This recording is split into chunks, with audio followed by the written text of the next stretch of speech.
Maître Raphaël Bandé Adjaré, comment se porte la Ligue togolaise des droits de l'homme? Merci Joachim. La Ligue togolaise des droits de l'homme se porte très bien. Elle est toujours dans ses activités quotidiennes et la réception des requêtes et des cas de menaces, de violation des droits de l'homme, l'instruction des requêtes, c'est-à-dire quelques investigations pour se rendre compte effectivement si le cas de violation est avéré, et puis la suite à donner, c'est-à-dire le contact de l'autorité qui enfin en est le violateur, et donc la demande expresse à cette autorité de mettre fin au cas de violation des droits de l'homme. Et la Ligue togolaise des droits de l'homme aussi joue à la prévention, c'est-à-dire que l'étouffement des germes de conflit ou bien l'étouffement des cas de violation des droits de l'homme lorsque il y a des risques ou bien des raisons de croire qu'il y aura violation des droits de l'homme dans une situation précise, on saisit l'autorité habilitée et puis on le tient informé. Des fois, que ce soit en matière de prévention ou que ce soit le cas où la violation est avérée, on reçoit bonne écoute de la part de certaines autorités, mais des fois, c'est souvent de couteau, parfois un couteau, nous sommes à couteau tiré avec certaines autorités, mais ce qui c'est de savoir aujourd'hui que la lutte pour la conquête des espaces de liberté, la lutte pour les droits de l'homme, en réalité, ça ne doit pas concerner seulement quelques personnes. C'est-à-dire qu'il n'y a pas une frange de citoyens qui soit née pour combattre et lutter efficacement pour le triomphe des droits de l'homme, mais la lutte pour les droits de l'homme aujourd'hui, avec les expériences ou bien avec ce que le monde nous donne aujourd'hui, et vous êtes au pouvoir, demain vous n'êtes plus, vous êtes poursuivi, et vous étiez aux commandes, désormais vous perdez la machine répressive et que vous êtes poursuivi, nous montre aujourd'hui que nul n'est en réalité à l'abri d'une violation des droits de l'homme. Qu'en réalité, c'est un travail qui doit beaucoup plus nous libérer, qui doit beaucoup plus nous enorgueillir, mais ça ne doit pas être un travail qui amène le défenseur des droits de l'homme à être perçu comme quelqu'un qui décrit son pays ou bien qui pense que qui peint en noir son pays. C'est ce qu'on doit considérer à une époque récente, mais doit être considéré comme une lutte qui doit nous libérer tous et qui doit emprisonner personne. Oui, mais c'était surprenant, beaucoup de Togolais l'ont constaté, la LTDH n'avait pas réagi au moment où de graves affrontements ou de violents affrontements et très meurtriers d'ailleurs ont eu lieu à Mango. Nous étions dans le mois de novembre. Oui. Qu'est-ce qui explique toujours je crois que nous avons réagi. Ou bien vous travaillez on a fait deux types de travail. D'abord, je rappelle que la Ligue togolaise des droits de l'homme a réagi suite, disons, le jour où le commissaire principal, j'ignore encore son nom, excusez-moi, est décédé, a été tué par les populations. La Ligue togolaise des droits de l'homme avait sorti une déclaration où elle avait dit que c'était un mort de trop et que les autorités avaient traité cette affaire de manière laxiste, de manière, excusez-moi, un peu négligente, et qu'en réalité, si on avait pris le problème à bras le corps, on n'aurait pas abouti, ou bien on n'aurait pas pu, cela n'aurait pas conduit au décès de ce commissaire.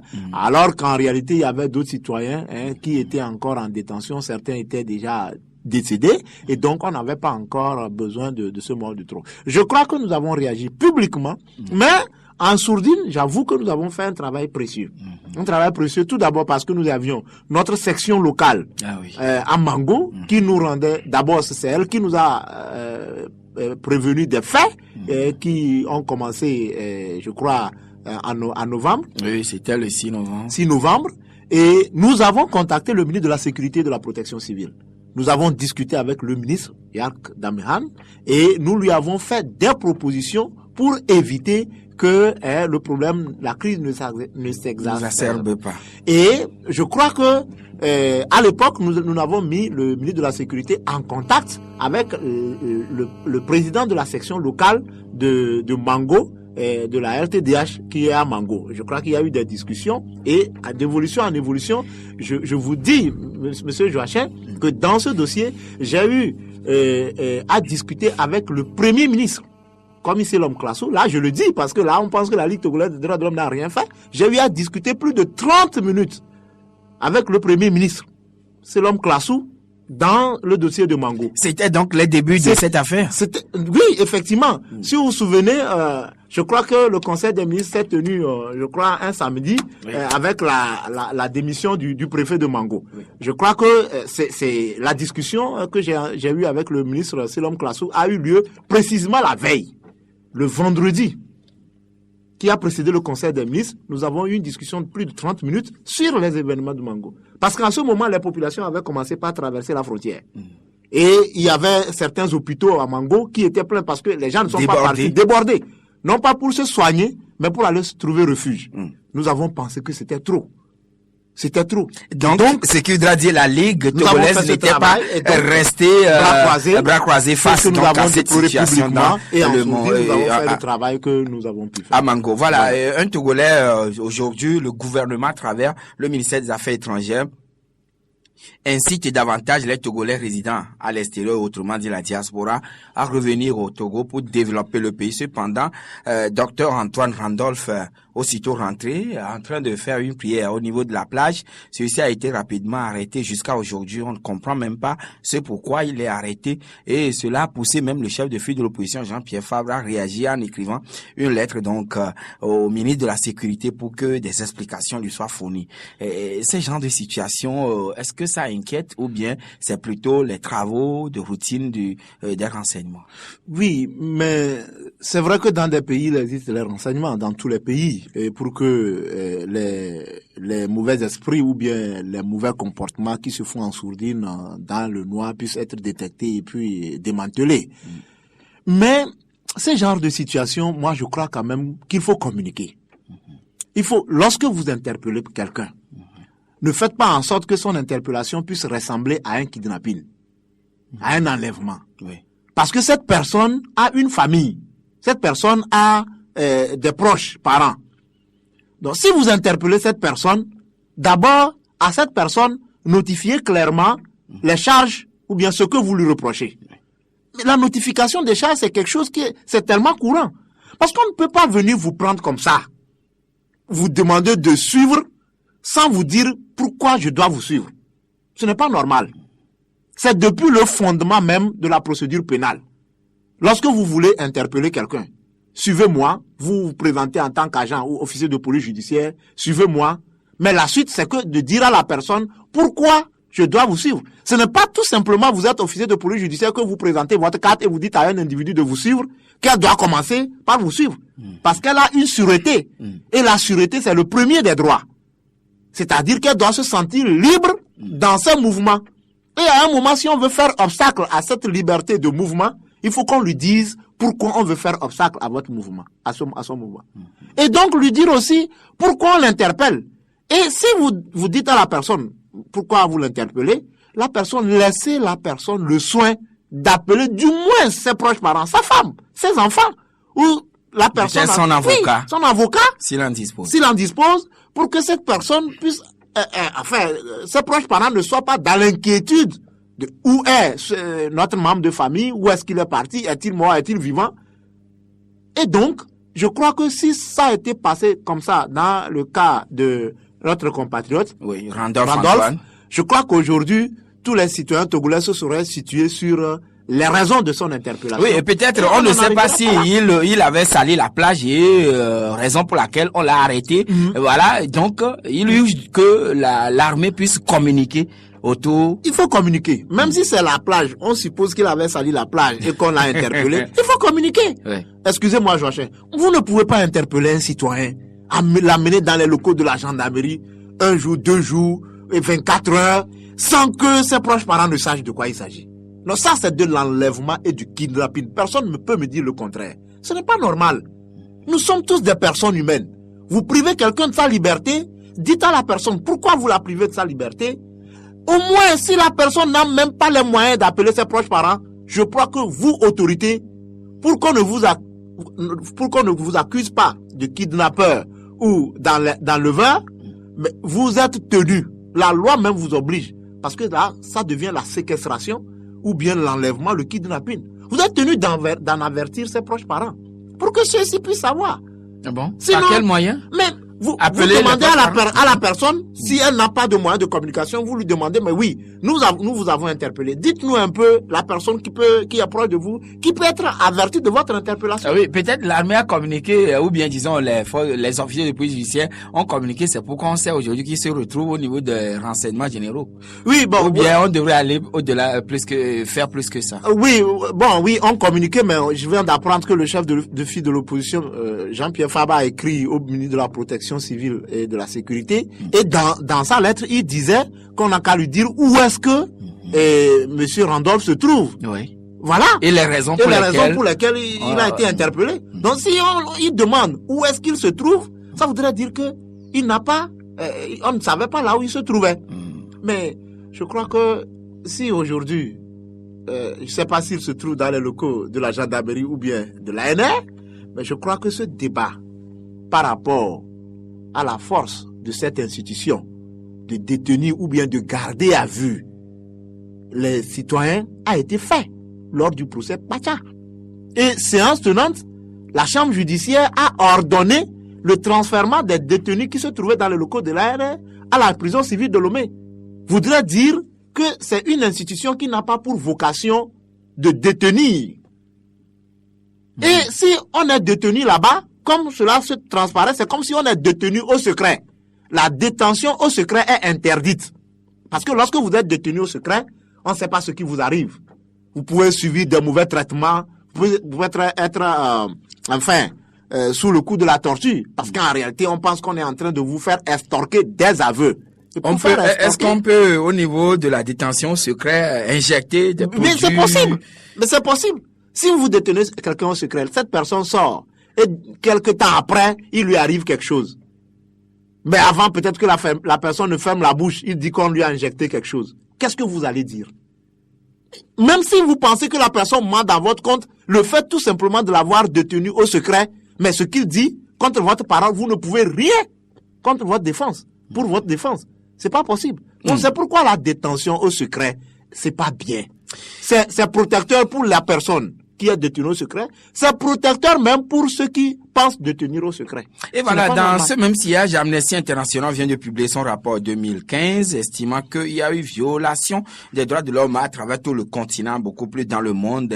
Le rapport a mentionné beaucoup plus le cas des réfugiés qui quittent la Syrie pour se retrouver en Europe, mais quand même en Afrique, ici chez nous, même au Togo, Amnesty International a épinglé notre cher pays le Togo d'avoir fait excessivement usage de la force dans le cas des manifestations au niveau de Mango, et également le rapport a mentionné des détentions arbitraires dans notre pays, parlant donc ou faisant allusion au cas Pacha et à Pascal Boudjouna qui entre-temps a été élargi.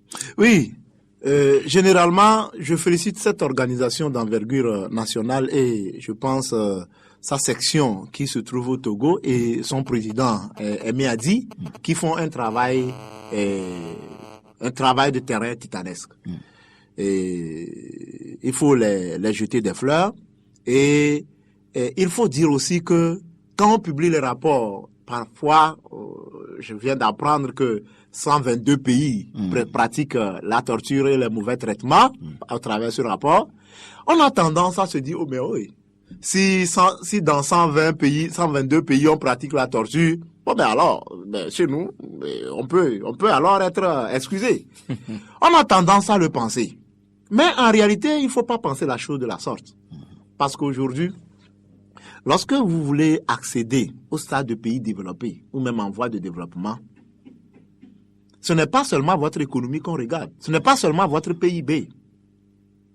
C'est aussi ce n'est pas seulement votre capacité de résister aux contraintes économiques, mais c'est aussi votre capacité à faire en sorte que les droits de l'homme et les libertés, surtout civiles et politiques, puissent être respectés.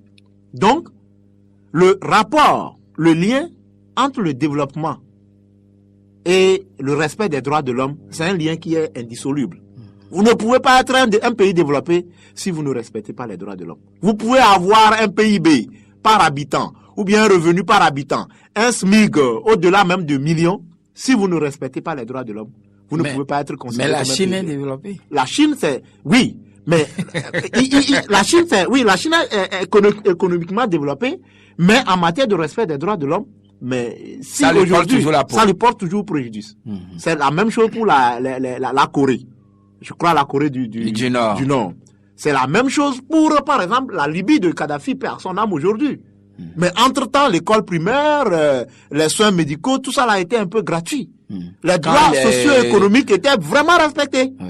Mais la liberté de manifestation, la liberté d'expression, le multipartisme était quasiment interdit.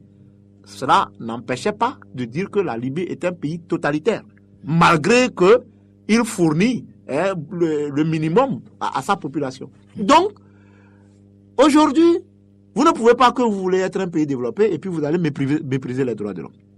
Les détentions arbitraires dont parle Amnesty International, moi j'espère et je pense qu'on aurait pu s'en passer. Parce que si vous prenez le dossier Pacha, ben aujourd'hui, je ne sais pas. Parce que dans le dossier Pacha, le procès a été rendu au Togo. Entre-temps, il y a eu le rapport de la CNDH qui a conclu à l'exercice sur ces personnes des actes de torture. Ensuite, la CEDEAO a rendu une décision. Le Conseil des droits de l'homme a rendu un avis pour dire que depuis que la Cour de justice d'Abuja a reconnu que ce procès était inéquitable, cela voudrait dire que ces personnes devaient être libérées.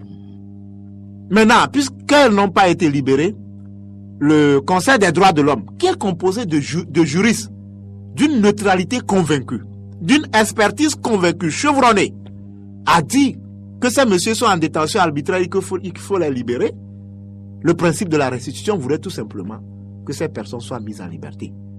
Et au-delà, si ces personnes sont détenues malgré cette décision, ces avis, eh bien, il faut conclure que ces personnes sont détenues sans base légale. Détenues sans base légale, c'est une détention arbitraire. Donc, en réalité, lorsqu'une personne est en détention arbitraire, en tant que défenseur des droits de l'homme, ne me regardez pas comme un avocat de Pacha Nassimbe, mais en tant que défenseur des droits de l'homme, lorsqu'on est arbitrairement détenu, c'est que on doit nécessairement libérer. Il faut libérer. Parce que la liberté d'une personne, en réalité, c'est sa vie. Nous, en matière de droits de l'homme, on ne fait pas une différence fondamentale entre la vie et la liberté. Parce que lorsqu'on met en mouvement en réalité un procès pénal, lorsqu'on va peut-être y revenir, il y a trois choses qui rentrent en jeu. Il y a l'honneur, il y a la liberté et il y a la vie. Parce que l'honneur, mais si nous prenons le cas du ministre Bojona, vous voyez là où on l'a mis, la prison la plus surpeuplée du Togo. C'est vrai qu'on vient de le libérer, vous l'avez dit, mais... Son honneur a été atteint? Je pense. Pourquoi? Parce que c'est vrai qu'il a pu résister, il a tenu. Mais lorsque vous lisez l'arrêt d'Abuja, l'arrêt de la CEDEAO, d'habitude en matière de droits de l'homme, les juges ne vont pas au fond. Mais si les juges sont allés au fond de ce dossier pour dire que dans le dossier de la CEDEAO, l'État togolais n'a pas produit un élément qui puisse attester, encore pas un élément, non pas seulement écrit, mais ils sont allés dire même testimonial, c'est-à-dire simple déclaration de témoin, qui puisse attester de la culpabilité du ministre Bojona. C'est-à-dire que la Cour de justice de la CEDEAO est allée même au fond. Et donc, si vous n'avez pas produit un tel élément, il faut le libérer. En tout cas, nous apprenons quand même que le dossier Bojona sera encore évoqué le 7 mars prochain à Abuja. Entre-temps, c'était le 18, mais c'est le 7 qui est encore retenu. Un courrier serait envoyé, peut-être par le biais du DHL au gouvernement du Togo. Apprenons-nous de sources bien renseignées. Mais nous allons marquer la pause, maître Raphaël Kwande-Adjari, et on revient tout à l'heure à 8h. Vous écoutez toujours votre radio Victoire FM. Mesdames et messieurs, nous sommes de retour. Il est 8h05 dans les studios de Victoire FM. Maître Raphaël Kwande-Adjari, merci pour la patience. Alors, un mandat d'arrêt international, qu'est-ce que ça veut dire? Bon, d'abord, qu'est-ce que c'est qu'un mandat d'arrêt? Oui. Donc un mandat, c'est en réalité un ordre en droit pénal. Nous employons ce terme beaucoup plus en droit pénal. Bon, c'est vrai qu'il y a mandat comme procuration en droit civil et en procédure civile, mais le mandat, en général, disons en droit pénal, c'est un ordre écrit ou une mise en demeure par lequel ou par laquelle un magistrat ou une juridiction pénale décide de la comparution d'une personne ou de la détention de cette personne. Et donc, en droit, c'est-à-dire qu'il y a des citoyens, par exemple, qui, lorsqu'on leur demande de se présenter, ils ne veulent pas se présenter. Oui. Donc, en droit pénal, le juge d'instruction ou le juge du siège peut émettre un mandat pour obliger un citoyen qu'il convoque et qui ne comparaît pas à venir par devant lui. Donc, nous avons, disons, 4 types de mandats. Oui. Oui. Nous avons le mandat de comparution, nous avons le mandat d'amener. Oui, ce qui s'est passé avec Guillaume Soro en France récemment, mandat d'amener, oui. Nous avons le mandat de dépôt ou le mandat d'arrêt. Le mandat d'amener, bon, amenez-moi la personne que je veux, le juge. Le mandat de dépôt, ben vous comparaissez devant le juge estime qu'il existe contre vous des indices graves et concordants de nature à justifier votre culpabilité. Et donc le juge dit que pour les besoins de l'information, eh bien, j'ai besoin de vous déposer. Et donc le juge décerne contre vous un mandat de dépôt. Là, vous allez en prison. Vous allez en prison. Et donc, donne ordre au surveillant d'une maison d'arrêt de vous accueillir et de vous détenir dans sa maison. Est-ce que c'est forcé que à chaque fois que quelqu'un est convoqué par le juge, avant que celui-ci ne soit amené à la maison d'arrêt, disons à la prison, il faudrait que le juge émette le mandat de dépôt? Nécessairement. Le mandat de dépôt, c'est en réalité un document administratif. Est-ce que c'est notifié donc au prévenu? Cela lui est notifié séance tenante. C'est-à-dire le mandat de dépôt. Lorsque vous êtes devant le juge prend un mandat de dépôt, il vous dit que compte tenu des éléments, des charges qui pèsent pour vous, nous avons besoin d'ouvrir une information. Et pour en savoir plus, nous avons besoin que vous soyez avec nous.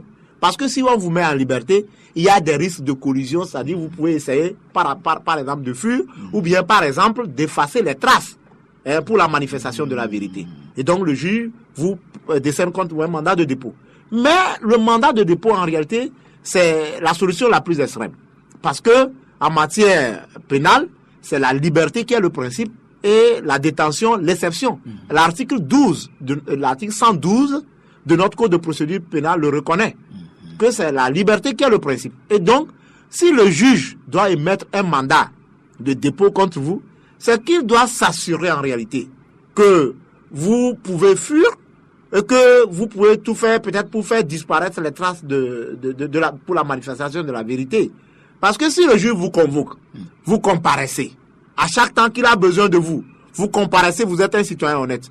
Nous ne voyons pas pourquoi il peut décerner contre vous un mandat de dépôt. Le mandat d'arrêt. Oui. Le mandat d'arrêt, au plan interne, c'est en réalité, le juge vous convoque, vous ne venez pas, et il émet contre vous un mandat d'arrêt. Et les soldats viennent vous chercher? Les soldats viennent vous chercher, c'est-à-dire qu'ils donnent ordre à la force publique. Le mandat, la décision écrite par le juge, donc c'est l'ordre donné par un magistrat, une juridiction, à la force publique de chercher un délinquant et de l'amener. Ça peut être devant le juge d'instruction, ça peut être après un procès. C'est-à-dire devant la chambre correctionnelle, par exemple, le juge donne une décision, il constate que certains délinquants ou certains prévenus ont pris la fuite. Et ils n'ont pas comparu ni devant le juge d'instruction, ni devant la chambre correctionnelle. Et donc, si le juge les condamne, le juge émet contre eux le mandat d'arrêt. Oui, mais des fois, quand les officiers de police judiciaire brandissent seulement leur carte et vous disent, monsieur, suivez-nous, est-ce que dans ce cas, on doit parler de arrestation ou bien mandat d'arrêt a été émis entre-temps? Comment ça se passe à ce niveau? Ou bien les officiers supérieurs, les officiers de police judiciaire sont au-dessus des juges? Non, en réalité, c'est le juge qui, le procureur de la République est le patron des officiers c'est le directeur des enquêtes. C'est-à-dire, il est le responsable.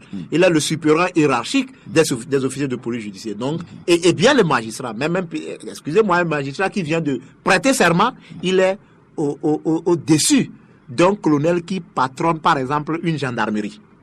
Je précise, oui, un magistrat qui vient de prêter serment, il est au-dessus d'un colonel, même d'un général, si je peux aller dans le cas le plus... Est-ce que les tests les tests le disent.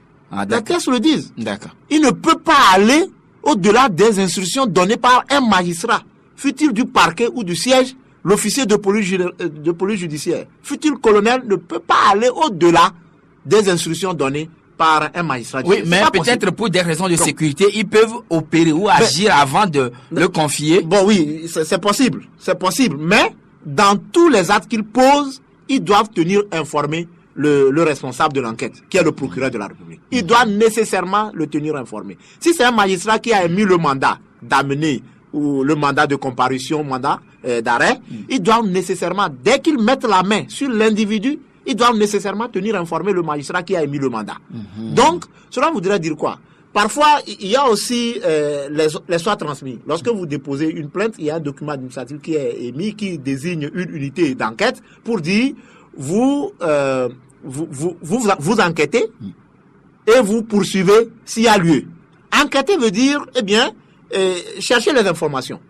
C'est vrai, vous allez chercher les informations, vous allez interpeller l'individu. Mais quand vous interpellez l'individu et qu'il y a lieu de poursuivre, c'est-à-dire qu'il y a des indices graves et concordants qui soient de nature à justifier sa culpabilité et que vous voulez le mettre en garde à vue, vous devez immédiatement informer le procureur de la République. L'officier de police judiciaire ne peut pas détenir, ne peut pas garder à vue sans informer le magistrat du parquet ou sans informer le juge qui a mis le mandat. Voilà, et tout ça c'est au niveau interne. Maintenant, à l'extérieur, comment ça se passe, mandat d'arrêt international? Le mandat d'arrêt, sur le plan national, il peut être étendu sur le plan donc international. C'est-à-dire que quelqu'un qui a commis une infraction, un crime, un délit au Togo, peut fuir pour aller rester dans un autre pays. Je suis togolais, je commets une infraction, je suis en situation infractionnelle, je cours, je trouve refuge au Bénin. Le Togo qui me recherche, lance contre moi, peut lancer contre moi, les juridictions togolaises qui me recherchent, lance contre moi, c'est possible, un mandat d'arrêt.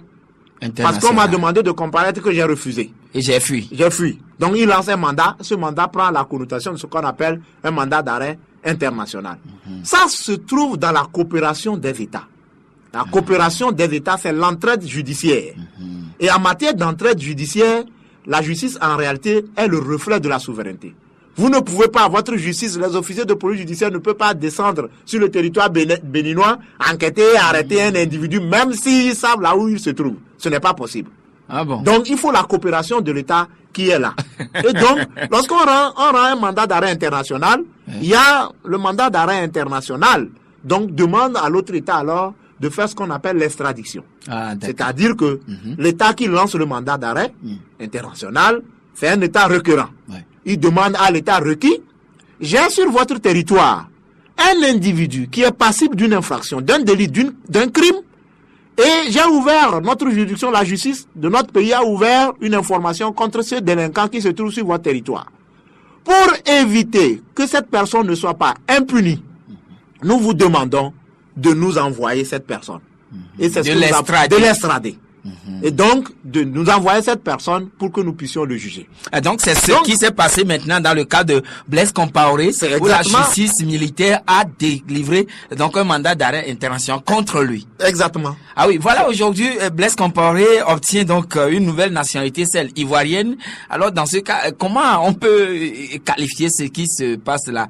Il est en train de fuir la justice ou bien la Côte d'Ivoire le protège comme cela? Oui, mais effectivement, Jochin, bon, quand j'ai appris effectivement que le président Blaise Compaoré s'est naturalisé ivoirien, mais je me suis dit franchement, est-ce qu'il y a encore des raisons de croire en la politique? Je dirais la politique africaine. C'est dommage, c'est déplorable. C'est déplorable et pour la Côte d'Ivoire, et pour le Burkina Faso, et pour le président Blaise Compaoré. Le président Blaise Compaoré, si mes mémoires sont bonnes, est arrivé au pouvoir en 87, après l'assassinat de Thomas Sankara. Donc 87, 2016, cela voudrait dire que il est parti en 2015, cela voudrait dire qu'il a fait 28 ans à la magistrature suprême. Pratiquement. Sinon c'est 27 ans. 27 ans. Bien compté. Bien compté. Après 27 ans, au destiné d'un pays, vous quittez ce pays parce qu'en réalité, vous avez refusé de partir, le peuple a pris sa souveraineté chassé, le peuple a pris sa souveraineté en main, et vous allez dans un autre pays Mais c'est parce qu'on a lancé contre vous, vous dire de venir rendre compte de ce que vous avez fait. Parce qu'en réalité, l'exercice du pouvoir est couplé avec la reddition de comptes. Oui. Lorsque vous avez une responsabilité, cette responsabilité vous oblige naturellement à rendre compte. Donc, lorsque vous refusez de rendre compte, vous foncez dans ce que nous appelons impunité. Donc, on lance un mandat international contre un mandat d'arrêt contre vous. Et puis, vous choisissez pour se soustraire à ce mandat, à la justice burkinabé, que vous avez dirigé pendant plus de 27 ans, et vous dites que vous naturalisez ivoirien. C'est honteux. C'est honteux, franchement, c'est honteux. Et si vraiment la honte pouvait tuer en politique, je crois que Blaise Compaoré n'y serait plus aujourd'hui. Il ne serait plus de... Ah oui, mais devant une telle situation, est-ce que en 2020, Blaise Compaoré peut être candidat pour une élection présidentielle en Côte d'Ivoire? Comme il est aujourd'hui ivoirien. Tout à fait, il est naturalisé ivoirien. Mais espérons que les choses vont continuer comme ça. Oui. Parce qu'en réalité, ce qui se passe, c'est qu'on a voulu, le président Alassane Ouattara a voulu soustraire son ami de la justice. Mais c'est pas bien. C'est pas bien. C'est une sorte de syndicalisme au niveau des chefs d'État de pouvoir protéger le derrière donc de leurs frères, de leurs amis. C'est ce que nous constatons. La diplomatie et la justice ne font pas bon ménage.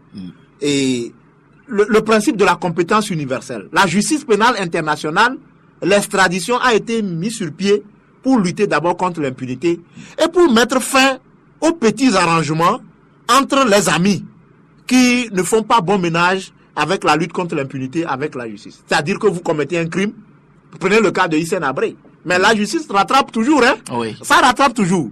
Hissène Habré, avec tout ce qu'il a commis au Tchad, il est allé trouver entre-temps un asile doré au Sénégal. Mais les victimes, leur avocat, maître Jacqueline Modena, que je félicite en passant, mais ils ont fait en sorte que désormais Hissène Habré puisse être jugé. Il refuse de comparaître, mais il est transporté par la police pour l'amener en salle d'audience. Je pense quand même que tout ça, ça doit quand même attirer l'attention que, quelle que soit votre force, c'est vrai que le pouvoir corrompt, le pouvoir absolu corrompt absolument. Quelle que soit votre force, quel que soit votre totalitarisme, un jour, lorsque vous n'avez pas le droit de votre côté, la force peut se lever tôt, mais elle est toujours rattrapée par le droit. Ça, c'est clair. Voilà, 22 21 80 99 92 02 80 63. Vous avez une question posée à notre invité. Alors, vous êtes le bienvenu sur Victoire FM. Et on prend le premier qui est en ligne déjà, c'est Monsieur Gado. Bonjour. Bonjour Joachim, bonjour maître. Bonjour Monsieur Gado. Bon, moi je voudrais savoir, depuis la création de la TVA, quel est le cas le plus distingué à la Cour? Si seulement c'est le Togo qui est abonné là-bas. Merci, bonjour. D'accord, merci. Il va répondre tout à l'heure l'autre intervenant qui est aussi sur le 22 21 80 99. Allô? Allô, bonjour. Oui, Toufik. Ouais, bonjour. Bonjour. Bon, c'est l'histoire de Blaise Compaoré qui m'a amené à intervenir ce matin. Bon, Blaise Compaoré, quand il était tout puissant, président au Burkina, quand la population veut faire des manifestations pacifiques, ils sont des militaires, des gendarmes pour garder, même tirer à balles réelles sur ces populations. Et ils utilisent ces militaires qui sont burkinabés, gendarmes burkinabés pour effectuer ce qu'ils veulent. Maintenant, on lui lance un mandat d'arrêt et il change s'il est devenu ivoirien. Et maintenant, ces militaires qui ont tué, qu'il a laissé là, est-ce qu'il va les aider aussi à changer de nationalité? Monsieur Pandé, dites-moi ce que vous pensez. D'accord. Il va vous répondre dans un instant. On prend Jason. Bonjour. Bonjour. Oui, nous écoutons Jason. J'aimerais d'abord féliciter Maître Panda Diaré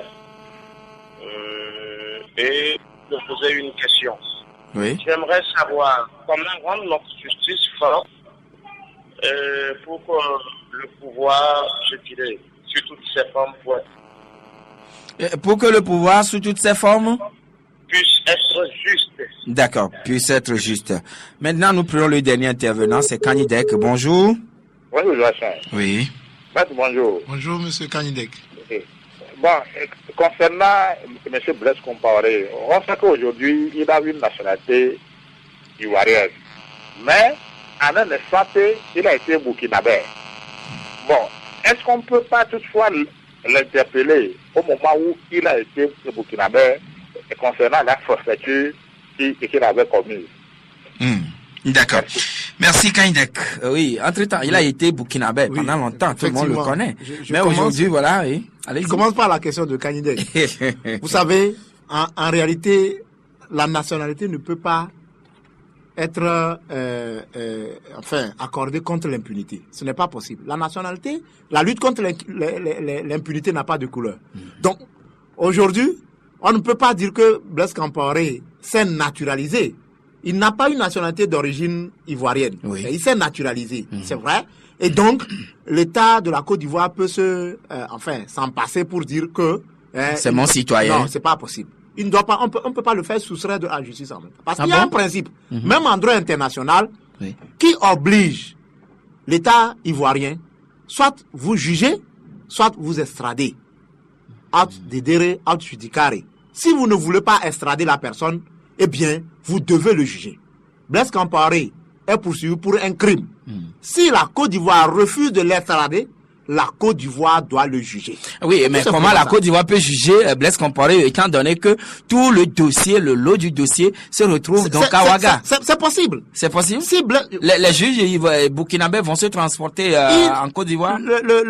Il y a des audiences foraines, c'est possible. Ah oui. Mais la Côte d'Ivoire doit satisfaire à cette obligation internationale qui voudrait que des criminels ne soient pas impunis.